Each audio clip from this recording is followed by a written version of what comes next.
After 15 years working among the poultry pens, cleaning coops at the crack of dawn, and caring for every bird as if it were his own, Emeka expected at least a fair farewell. But that day, the ogre had other plans. Chief Adeboy summoned him early in front of the old, disused coop. The air smelled of dust and stale feed.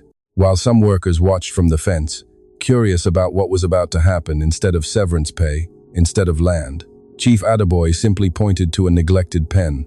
Inside walked about 200 old hens with ragged feathers and slow, dragging steps, birds that no longer produced like before. "There is your pay," the chief said with a mocking grin.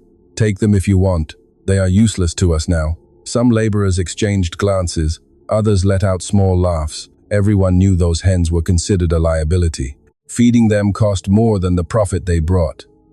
For Chief Adeboy's expansive farm, their time was over. Emeka remained silent, looked at the birds walking in the dust, heard their weary clucks, and pressed his lips together. For years, he had worked without rest, tending to every detail of that production, and now his reward was 200 spent hens. For many, this was a final humiliation, but what no one in that place could imagine was that among those 200 hens, there was one about to lay the most valuable egg in Nigeria. Before we continue, subscribe to the channel and tell me from which city in Nigeria you are listening to this story today. There was something in Emeka's hands that said it all. They were not the soft hands of a man who had rested much in his life. They were broad hands with skin hardened by the sun and the cold harmattan dawns, with small scars that told stories no words could summarize. The hands of someone who had truly worked, who had truly given, who had surrendered entire years of his life to a land that was not his, to a business that would never bear his name. Emeka had arrived at the Alaba farmstead being just a thin young man, with a worn-out backpack and the simple dream of earning his keep with dignity. He didn't ask for luxuries. He didn't ask for recognition. He asked only for what any honest man deserves: work, fair, pay, and respect. Those three things he discovered over time were worth very little at Alaba.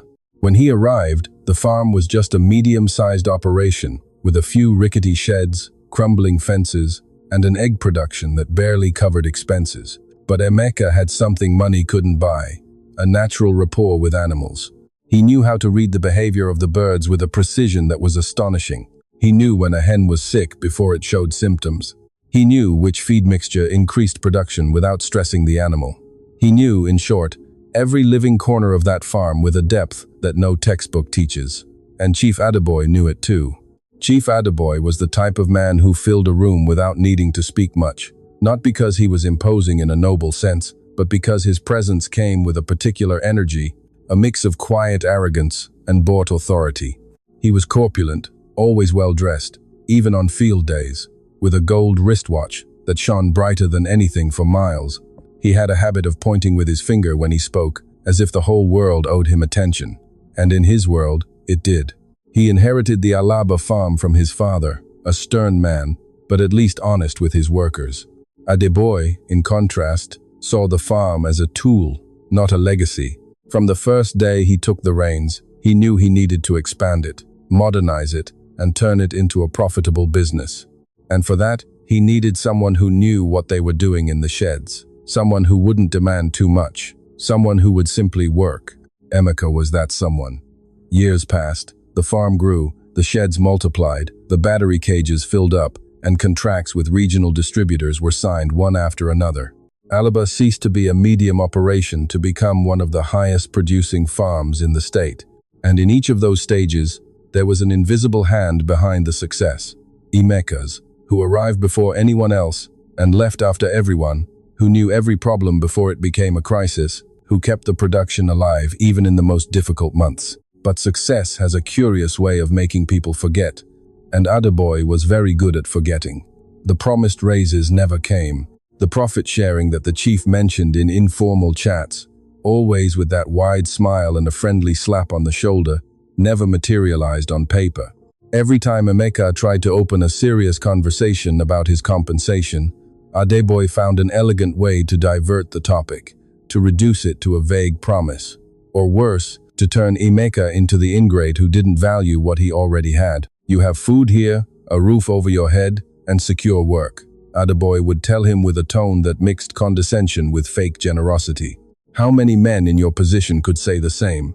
And Emeka, who was a man of few words and much patience, would lower his eyes and return to work. Because he had debts, because he had responsibilities, because in some corner of his heart, he still believed that loyalty was a currency that one day someone would know how to value. That belief would cost him years of his life. The sign that something was changing at Alaba arrived silently, as betrayals usually do. New faces started appearing on the farm. Men with tablets, production engineers, consultants from an external company called Ogatech, who walked through the sheds with clinical gazes and took notes without saying a word to Emeka. At first, he thought they were temporary auditors. Soon, he understood they were his replacements. Ogatech had convinced Adebayo to automate the entire production. New cages, new feeding systems, new digital controls for temperature and light. A modern system that, according to the consultants, didn't need the kind of empirical knowledge Emeka represented. It needed machine operators, not bird breeders.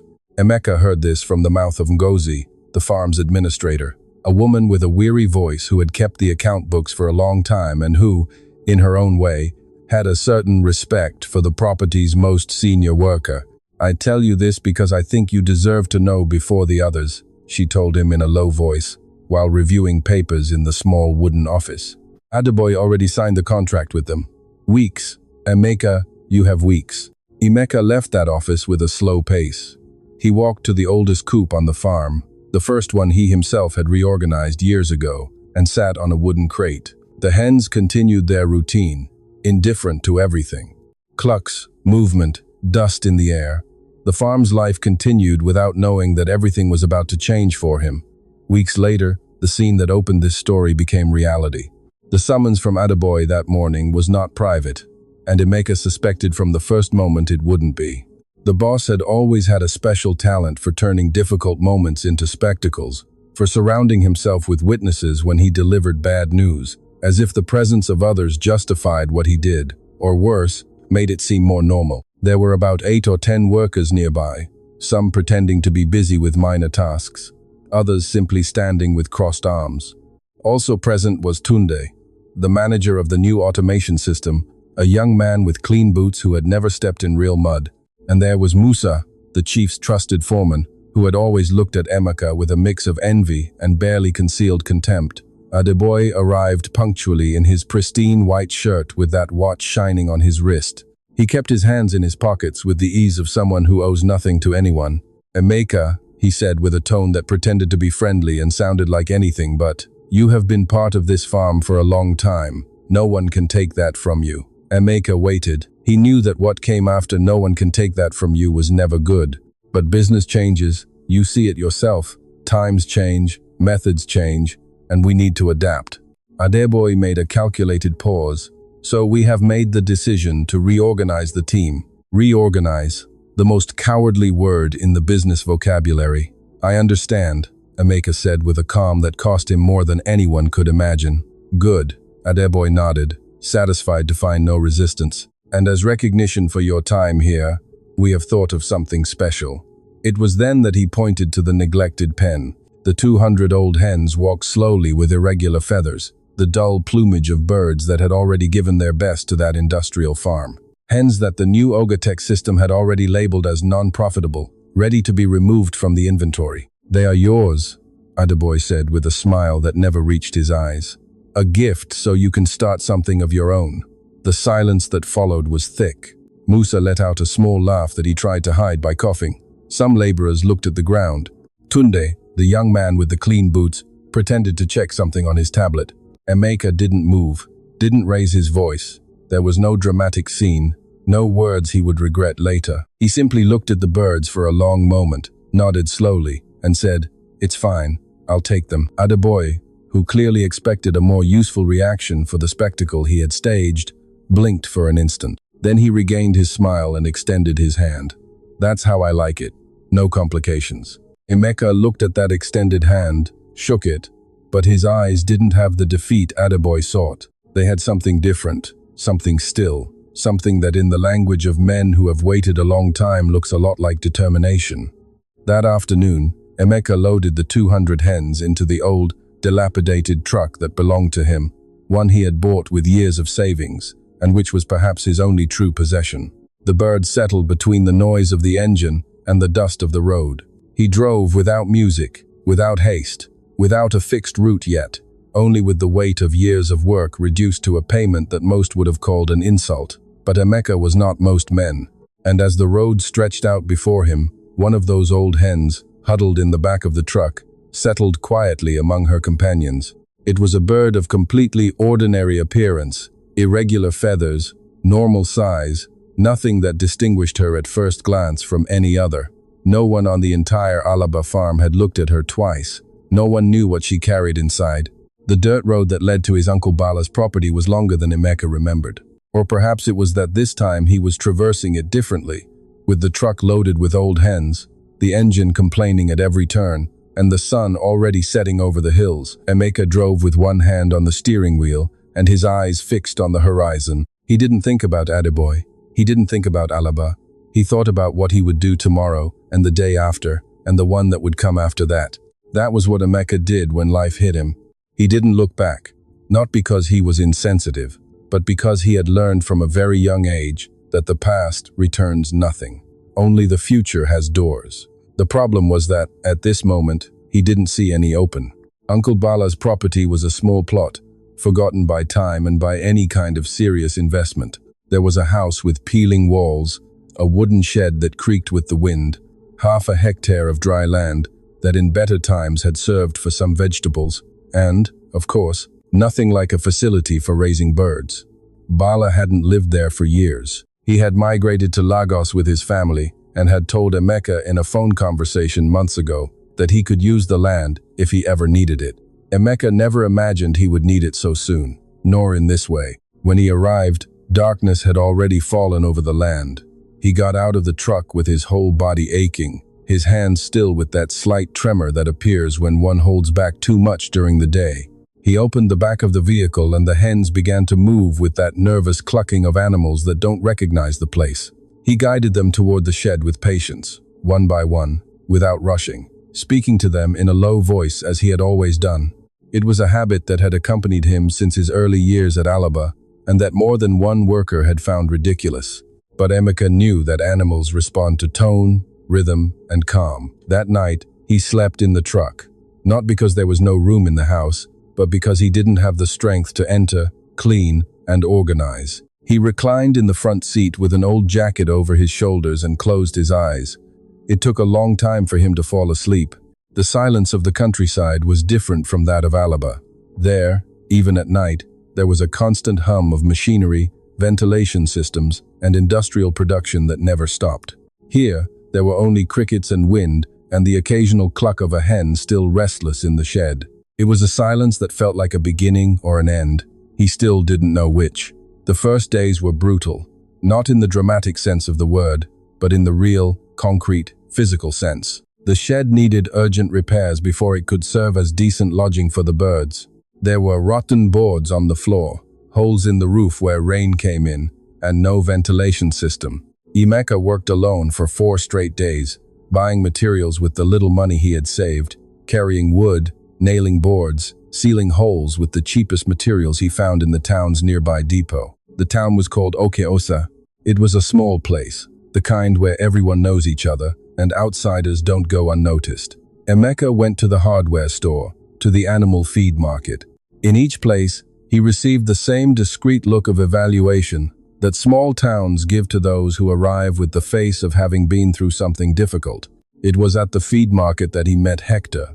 Hector Bassi was an older man of about 60 with a straw hat and that type of mustache that seems to have settled on his face forever.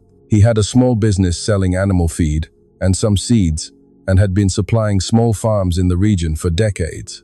When Emeka explained what he needed, the number of birds he had, and the situation of the land, Hector looked at him over the counter with a serious expression. 200 old industrial farm hens, he repeated as if he wanted to make sure he had heard correctly. 200, Emeka confirmed. Hector snorted slowly. My boy, those birds come from cage production. They don't know how to walk on free ground. They don't know how to peck. They don't know how to forage for food. They don't know how to behave like field chickens. They are going to need a complete readaptation, and that takes time and money that you aren't producing while doing so. Emeka nodded. I know. And do you have the means to sustain that?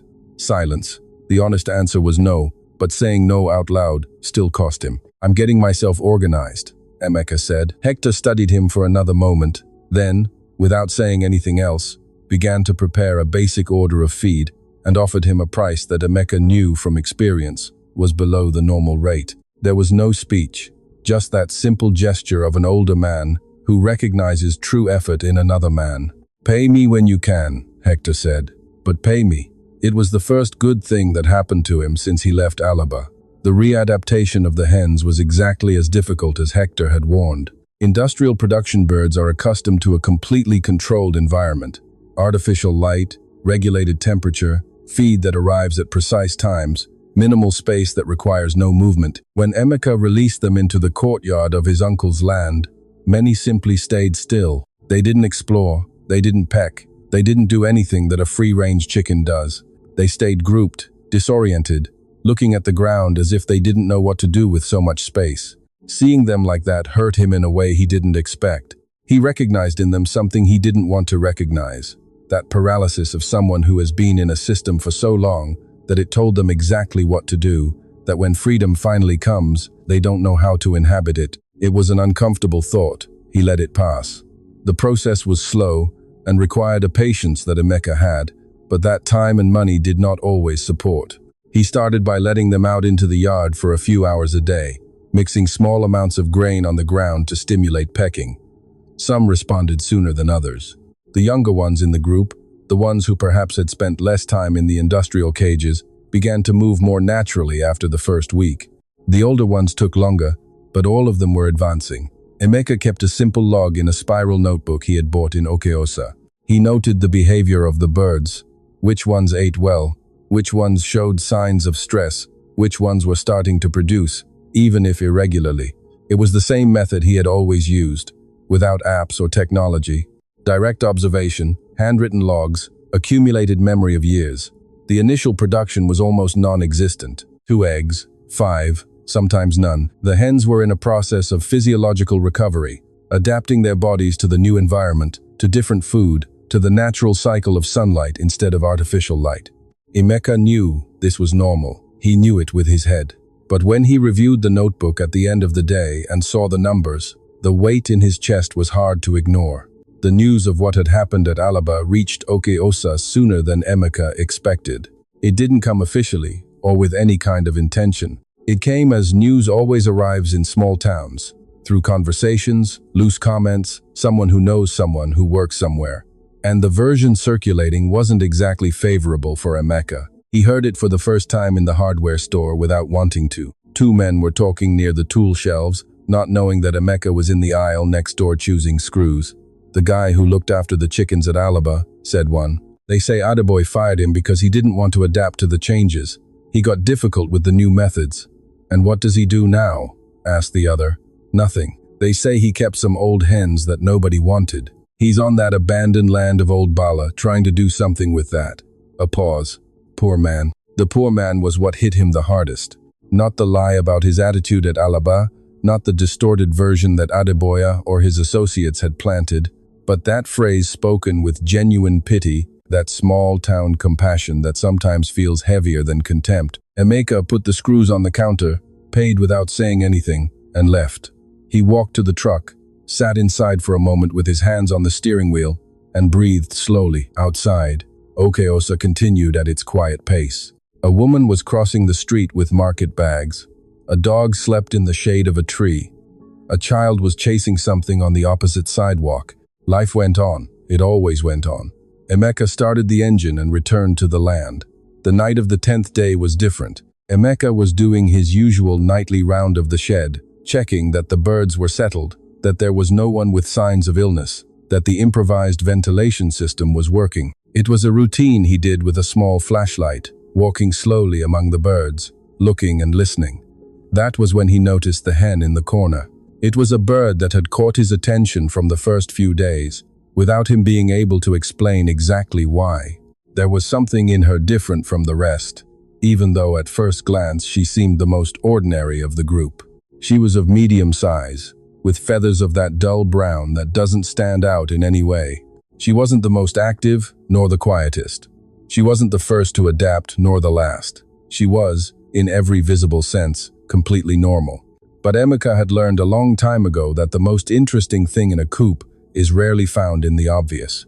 He had been watching her with more attention over the last few days. He noticed she ate with a particular consistency, that she drank water with precise regularity, that she always sought the same corner of the shed to rest. And he also noticed something in her abdomen, in the way she carried her body, that felt familiar in a way he couldn't name immediately. That night, with the flashlight pointed softly toward the corner, the hen looked at him, and Emeka looked at her. He knelt slowly so as not to scare her, observed her closely, checked her comb, the color of her eyes, the state of her feathers, all normal. And yet, it was early the next morning when he found the first egg. It was in the hen's favorite corner, on the small straw bed Emeka had put in that corner, without really knowing why, perhaps guided by that farmer's instinct that acts before thinking. It was an egg slightly larger than average, with a shell of a color different from the rest. Not exactly white, not exactly brown, something intermediate with a tone he hadn't seen before in any of the birds he had cared for during all his years at Alaba. Emeka held it in his hand, turned it slowly under the morning light. He didn't know at that exact moment what it meant. He didn't have a dramatic revelation. He didn't hear any background music. He didn't feel that the universe was sending him a clear signal. He only felt something small and solid in the palm of his hand, and a curiosity that had been asleep for years waking up somewhere in his chest. He took out the notebook, opened a new page, and started to write. If you like this exciting story, comment justice below. Let's continue.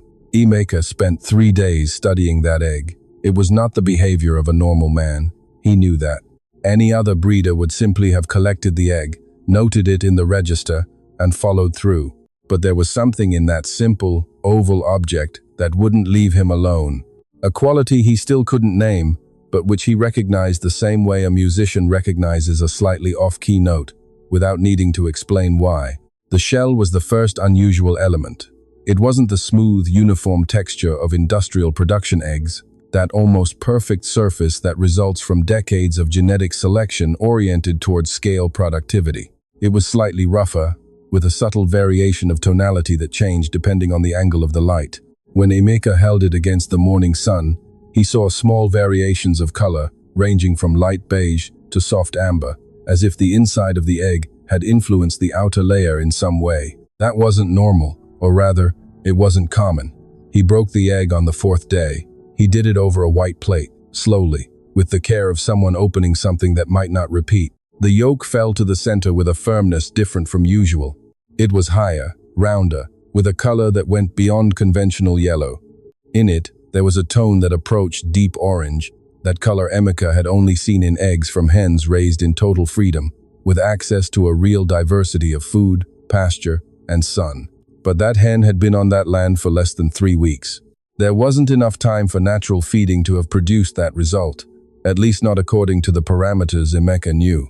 He stared at the yolk for a long moment, then took the fork, mixed gently, and tasted not because he was hungry, but because it was the only honest way to evaluate what he had in front of him. The flavor was different, not radically different, not in a way that just anyone on the street would notice immediately, but for someone who had spent 20 years in daily contact with eggs of all types, from all rearing systems, of all qualities and origins. The difference was real. There was a richness in the flavor, a presence that industrial eggs didn't have. It was like the difference between a supermarket tomato and one freshly picked from the garden at the perfect moment. Emeka washed the plate, took the notebook, and spent an hour writing. The hen in the corner received a name that afternoon. Emeka didn't usually name animals. It was a rule he had imposed on himself in the early years at Alaba, not out of coldness, but out of pragmatism. When one cares for thousands of birds, creating individual bonds is a path toward emotional confusion that interferes with rational decision-making. That was what industrial logic said, but this wasn't Alaba. He called her Irma. There was no special reason for the name. It just came to him while he watched her walk through the yard with that particular step of hers, slightly slower than the others, as if she were always thinking about where to place the next foot. There was something regal about her way of moving. Irma was the name of a woman he had known as a child at a neighbor's house, a small, quiet woman who knew more about everything than anyone around her but rarely took the trouble to show it. The name fit. In the following days, Emeka began to observe Irma with an attention different from that which he dedicated to the other birds, not to the detriment of the rest of the flock, but additionally, he noticed she drank water at specific times of the day, always after eating, and always before moving toward the zones of most intense sun. He noticed she chose food with a selectivity that the other hens didn't demonstrate, avoiding certain grains and preferring others. He noticed that her laying cycle was establishing itself with impressive regularity for a bird that had gone through such an abrupt transition. And he noticed that every egg Irma produced had the same characteristics as the first. That particular shell, that deep orange yolk, that flavor. Emeka began to wonder if there was something genetically different about that hen, a natural variation, a specific combination that had gone unnoticed in industrial systems, precisely because mass production has no interest in individual variations. What matters at scale is uniformity. The different is discarded, ignored, sent away, like she had been sent away inside that discard batch that had reached his hands. The first attempt at a sale happened by accident. Emeka had gone to Okeosa to restock the feed supply for the birds. He stopped at Hector's store, loaded the sacks into the truck, and at the moment of paying, he noticed he had brought with him a dozen eggs he had set aside for his own consumption. He had put them in a cardboard box on the passenger seat without thinking too much about it. Hector looked at the box. "Are you selling these?" Emeka looked at the eggs, then looked at Hector. "I hadn't planned to," he said with honesty. "Can I see?" Without waiting for an answer, Hector leaned over the counter and took one of the eggs with the familiarity of someone who had spent their whole life surrounded by farm produce. He turned it in his hand, observed the shell, raised an eyebrow. "Which hen produced this? Just one for now. I'm studying her." Studying? Hector didn't say that with sarcasm. He said it with the genuine respect of someone who understands what it means to observe an animal with attention. "What do you want for the dozen?" Emeka mentioned a price. It was the standard price he had seen in the local market. Nothing special. Hector made an expression that wasn't exactly disagreement, but it approached surprise. "That's too little," he said simply. "It's the market price. The market sells another product." Hector looked at the egg again. "These aren't the same as what is on that shelf over there. Anyone who understands the countryside will see it immediately." Emeka remained silent for a moment. "I'll buy them at double that value," Hector said. "And if the quality is confirmed, I'll pay you more next time." He left Hector's store with enough money to cover half the cost of that week's feed. It was little objectively. It was a dozen eggs from a single hen, but there was something in that value that the price itself didn't represent completely. The confirmation that what he had perceived wasn't his imagination. Someone else had recognized the difference. The following week brought a complication Emeka hadn't foreseen. One of the oldest hens in the lot began to show signs of a respiratory illness. It was a problem he knew well, common in birds that go through abrupt transitions of environment, especially when they leave closed and controlled systems for open spaces with temperature variations and exposure to elements that the body hadn't yet learned to process. Emeka isolated the bird immediately. He prepared the quarantine space in the most protected corner of the shed. He adjusted the ventilation to keep the temperature stable. He modified the diet to include elements that would support recovery. He had no money for a vet, at least not at that moment. He had knowledge. He stayed awake late that night, sitting next to the sick hen with a flashlight and the notebook in his lap, monitoring the breathing, noting every variation. It was the same care he had dedicated to every animal for 20 years. The same one Adeboy had described as excessive, as incompatible with the modern scale of production. The hen survived. 3 days later, she was eating normally. A week later, she had rejoined the group without major problems. Emeka noted every detail of the process in the notebook, from the first symptoms to complete recovery. Not because anyone was going to read those annotations, but because that was how he thought. Through writing, through logging, through the patient accumulation of observations that, over time, became knowledge that no manual taught. It was on a Tuesday afternoon when Ngozi appeared for the first time on the land. Emeka was working on reinforcing one of the shed's side walls when he heard the sound of a car on the dirt road. Receiving visitors wasn't habitual. Uncle Bala's land was a few kilometers from Okeosa, on a road that led nowhere beyond there. Anyone who arrived had come specifically. The car was small, white, with a sticker of a regional agricultural cooperative on the side.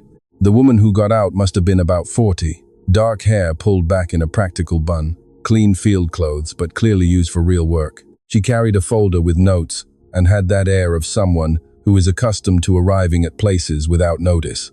"Good afternoon," she said, stopping at a respectful distance. "Are you Emeka Vega?" "I am. Ngozi Solis.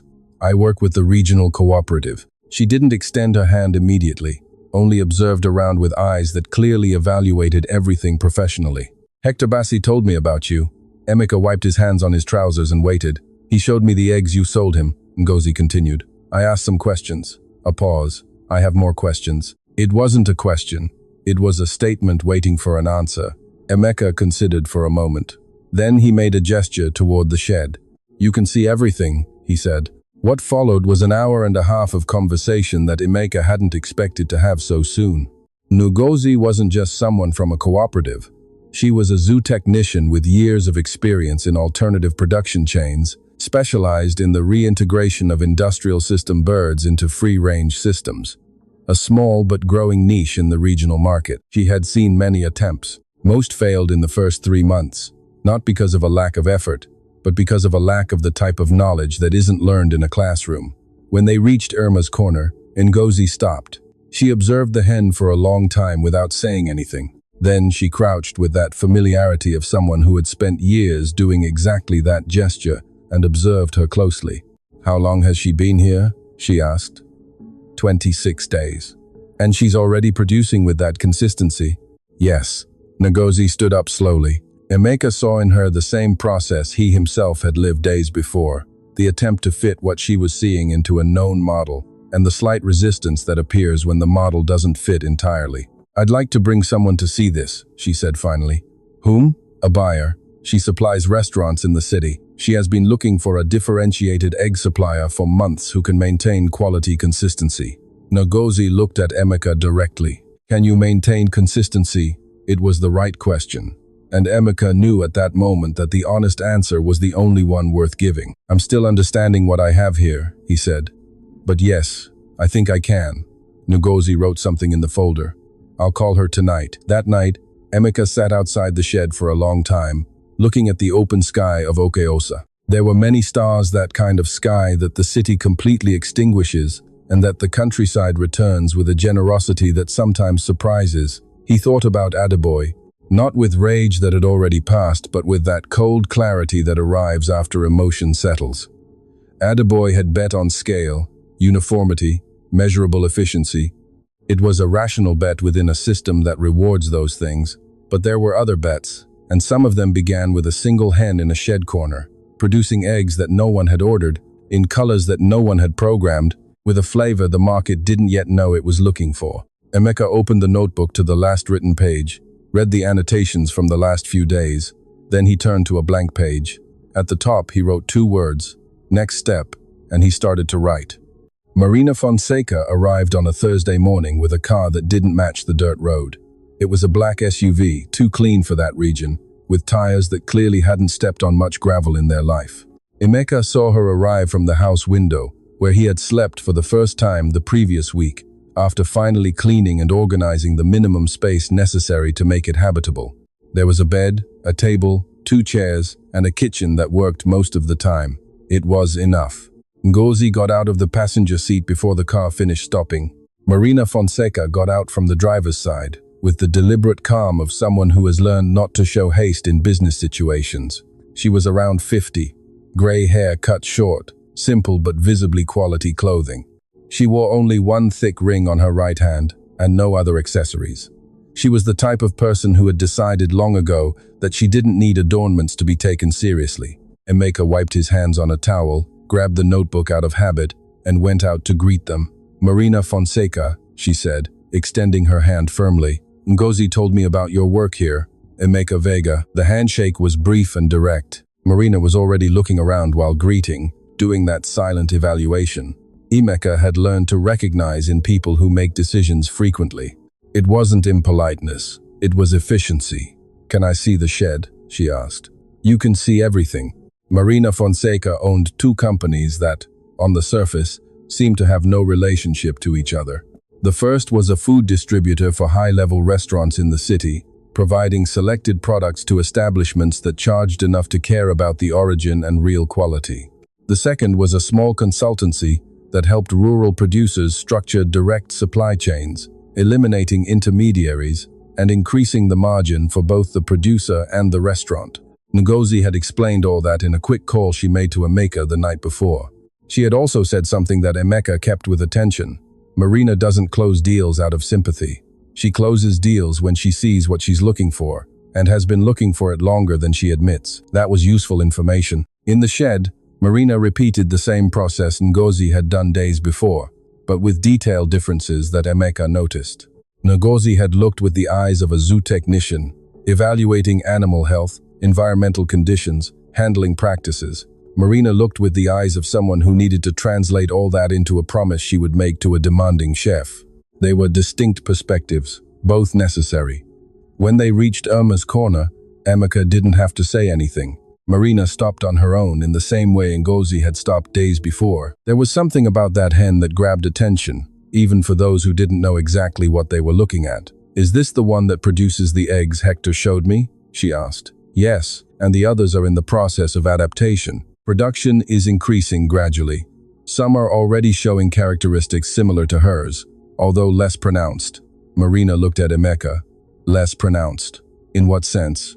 It was the right question, and Emeka knew the woman in front of him wasn't making conversation. She wanted data. Irma's yolk has a coloration and consistency that I haven't seen in the others yet. It could be genetic.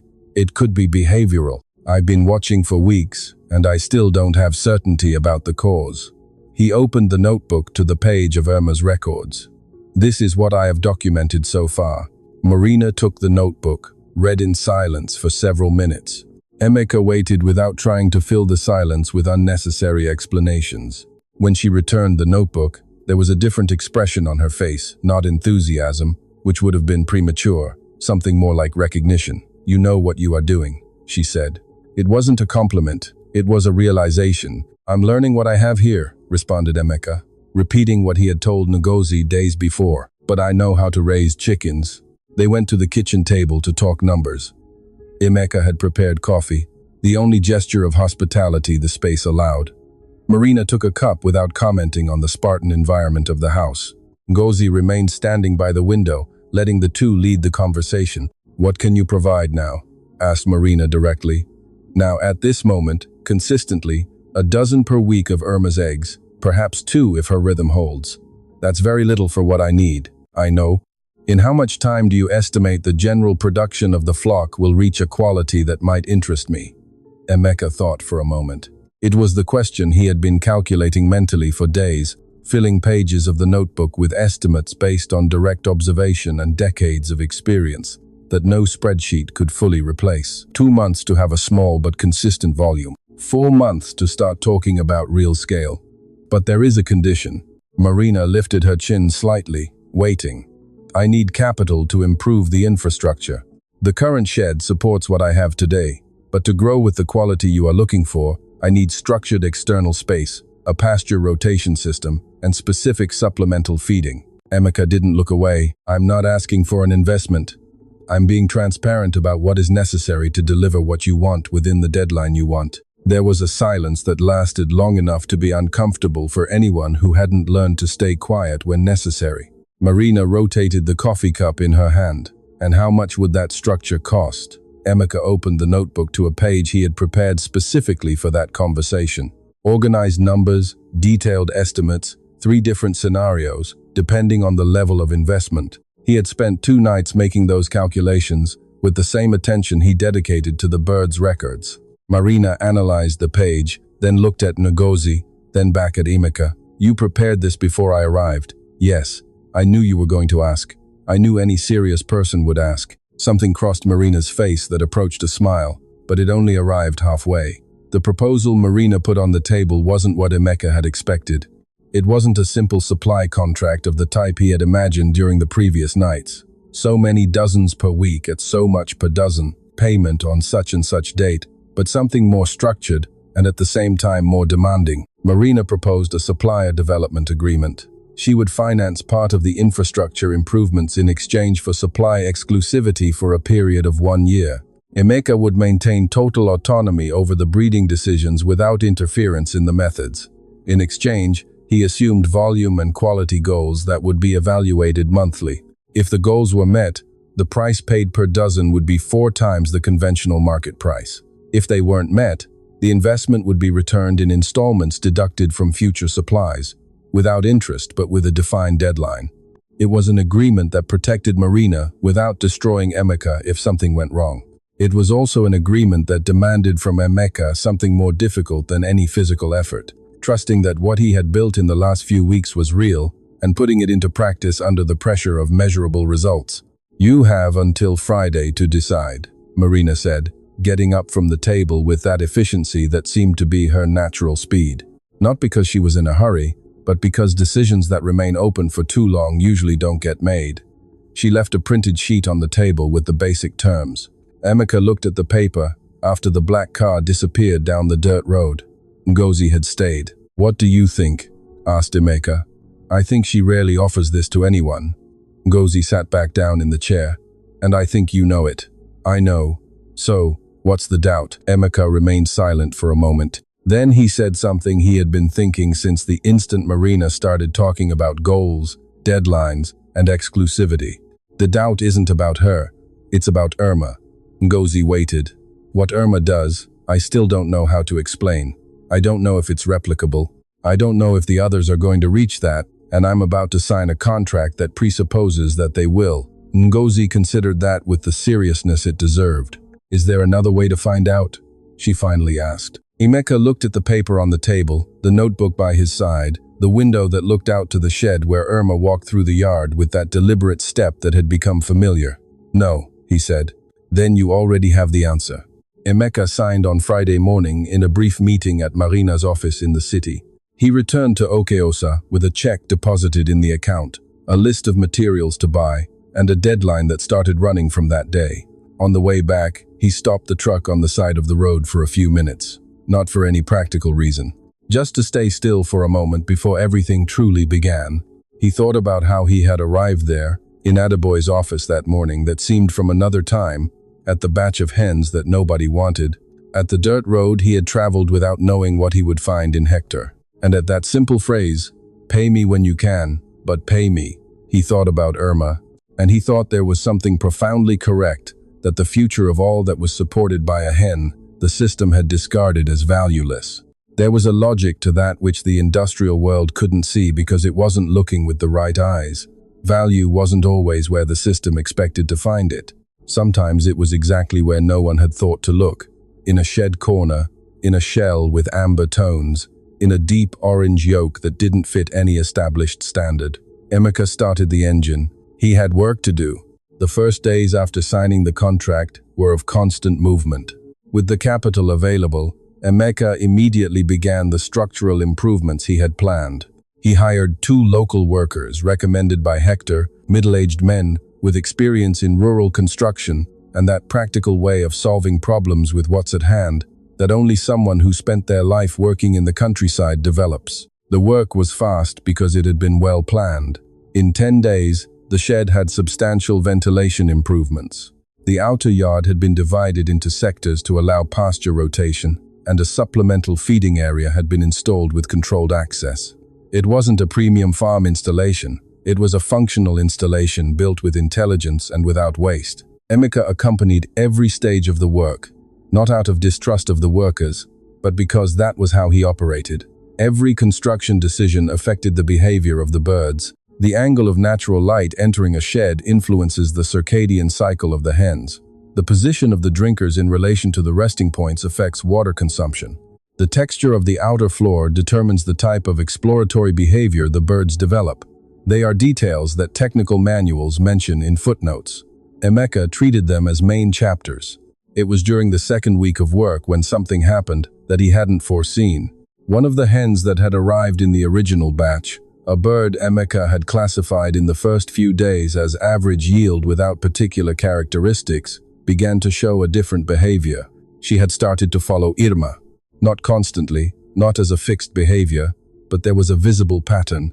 When Irma moved toward a zone of the yard, that hen followed her at a distance. When Irma stopped to drink water, the other stopped nearby and drank too. When Irma chose a specific spot to sit in the sun, the other stayed a few meters away. It was social learning behavior. Emeka knew it well. Hens establish complex hierarchies and learn from each other constantly. A bird with more adaptive behaviors tends to influence the group around it. But what began to happen in the following weeks went beyond what normal social behavior explained. The eggs of that hen started to change. Not with the same intensity as Irma's, but there was a visible change in the color of the yolk, an improvement in the consistency of the shell, a quality that clearly differed from the production of the other birds that hadn't developed that proximity behavior. Emeka filled 3 pages of the notebook with observations about this in a single night. There was something occurring there that went beyond individual genetics. There was an environmental behavioral factor that was producing measurable results, and if that was replicable, if there was a way to understand the mechanism and create conditions for other birds to develop the same pattern, then what he had in his hands was much bigger than a single exceptional hen. It was a system. Emeka stared at that word in the notebook for a long time. System. Then he closed the notebook, turned off the light, and lay in the dark with the old roof of Uncle Bala's house above him and the silence of the countryside around, thinking about everything that word could mean for what he was building there.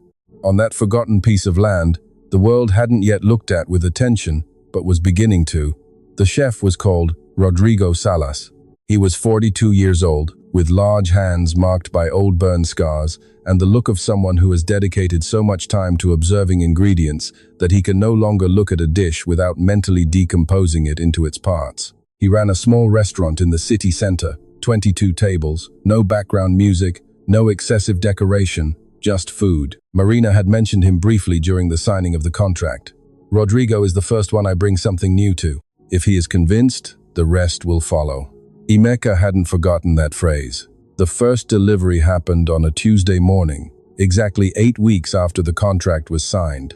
4 dozen eggs selected with criteria Emeka had developed during weeks of observation. Firm shell, with that slightly rough texture that had become his main indicator of quality. Consistent weight, coming from the birds that had shown the most stability in the adaptation process. Irma headed the group as always, but she was no longer alone.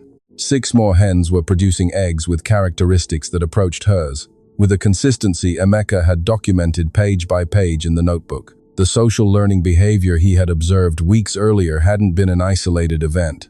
It was a pattern that kept repeating, that expanded slowly through the flock, like something that was in no rush but didn't stop either. He had called it a system since that night, and a system it remained. Rodrigo opened the box in the restaurant kitchen without ceremony. Emeka was present, something Marina had suggested, and he had accepted without being completely sure why.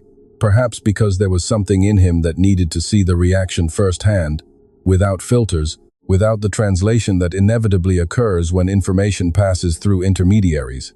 The chef took an egg, repeated exactly the same gestures Hector had made months earlier at the store counter.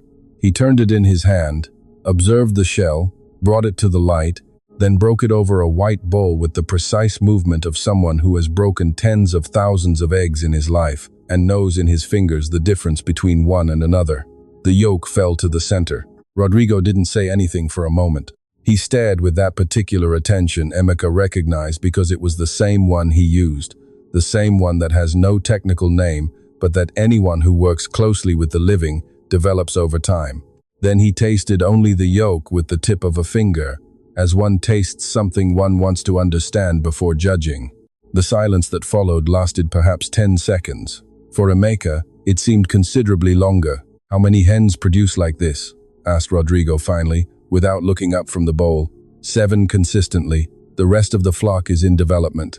In how much time do you expect to have more? By the end of the year, I estimate between 20 and 25 birds with similar levels. Rodrigo nodded slowly. Then he looked at Emeka directly for the first time since he had entered the kitchen. "I want exclusivity on my menu," he said. not of supply, of presentation. I want to be the first to present this as an ingredient with a name and its own origin. Emeka looked at Marina. Marina had that expression that arrived halfway toward a smile. That is something you can discuss, she said. What Rodrigo proposed that morning changed something in how Emeka understood what he was building. It wasn't just the production of differentiated quality eggs. It was the creation of a product with identity. Rodrigo wanted to put the name of the land on the menu, the name of the founding hen, the history of the process. He wanted his customers to know where what they were eating came from, not as a marketing fact, but as a genuine part of the experience. It was a concept Emeka had heard mentioned in industry conversations without ever seeing it applied to something as simple as an egg.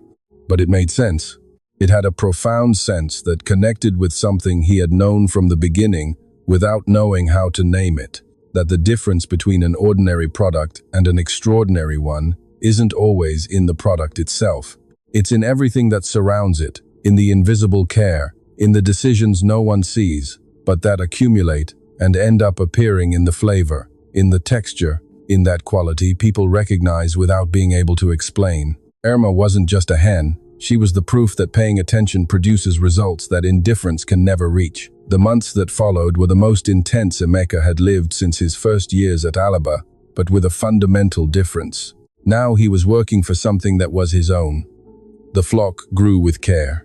Emeka was in no rush to increase the numbers because he had learned that the quality he sought wasn't compatible with hurried growth. Each new bird he incorporated into the group went through a period of individual observation before being integrated into the shared space. Each change in diet was documented and evaluated for weeks before becoming a permanent practice. Ngozi visited the land once a month. She brought technical questions. Sometimes she brought contacts. She always brought that professional gaze. Emeka had learned to value because it was different from his own, and for that reason, it complemented it. Hector remained the first point of contact in Okiosa. He had started selling a small part of the production directly at the store to customers who, over time, began to ask specifically for the eggs from Bela's land. It wasn't a large volume, but it was constant, and constancy in that type of market is worth more than occasional spikes.